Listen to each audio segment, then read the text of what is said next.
Hi, I'm Wanda from Alanda Craft, and I often get asked, what is a quilt sandwich and how do you put it together? So I thought we'd do a quick video today and just talk about that. So what is a quilt sandwich? Well, it's 3 pieces of fabric that you put together to construct a quilt. Now those 3 pieces are made up of the backing piece, then you have your middle piece, which is your batting, and that's your warmth layer, and then we have the piece that you've quilted. So the first thing you're going to do is you're going to cut your batting and your backing pieces.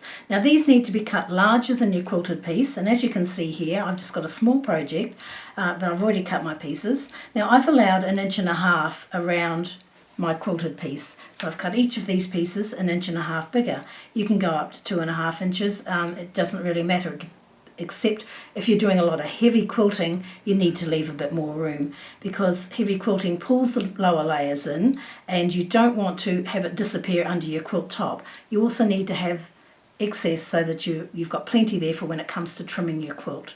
So for a small project like a table runner or a placemat, 1.5 to 2 inches is enough. If you're doing a large quilt, then you'll need to leave about 4 to 5 inches of excess fabric. So on the sides here you would leave the larger amount. And if you're getting it quilted professionally, you need to talk to your long arm quilter to see how much excess fabric she needs on the batting and the backing for your quilt. So now we want to iron our pieces, so you take them to the ironing board and you want to make sure that they're wrinkle free, and so your back is nice and smooth. And on your front piece that you've quilted, make sure that all your seams are laying flat and are all running in the right direction. So now we're going to start putting the quilt sandwich together. Now I've put down some paper here to protect my surface because I'm going to be using an adhesive spray. Now if you have a large quilt, you might have a large table, and that you're very fortunate. I don't have a large table, so I do my large quilts on the floor, and my smaller projects of course I can do here on my table. So the first thing we're going to do is we're going to flip over our backing piece and have it so that it is face down and we have the wrong side facing up. And then I'm going to take my batting piece and we just smooth that down, make sure there's no wrinkles in it. Now you can use tape to tape it down, and you can use quilt clamps. You do you. I don't do any of that. I just lay it down and smooth it out. Okay, so then I put my batting on top, smooth it down, and then what I do is I just lift my batting and I take my 505 temporary spray. I love this stuff, I think it works great, not only with quilting but also with paper crafts. And I'm going to just spray on the batting. You can spray the backing, it doesn't matter what you do, and then I just gently place that back and smooth it down. Then I lift it up from the other end and I do the same thing. Gently pick it up, lay it down and smooth it out. Now with a small project like this, just flip it over easily. It takes a little more time with the bigger quilt. Now I'm going to give this a press with the iron just to make sure all of the wrinkles are out and it's nice and smooth and it's adhered together. So I've ironed my piece and it's nice and smooth, and you can see here a bit of the batting has crept out, and batting often does that because it tends to stretch a bit, but that's okay because it's still in my excess area that I will be cutting off. So now I'm just going to flip that over and I bring in my quilted piece and I'm going to centre it as best I can, so that looks about right. So I've got about 1.5 inches all round.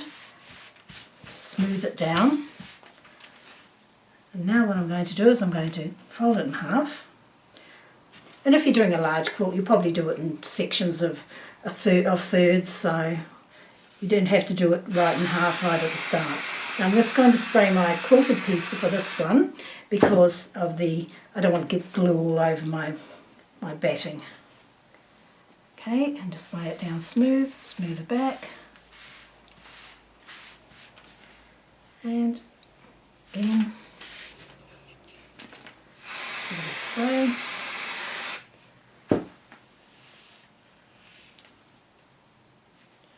And smooth it down.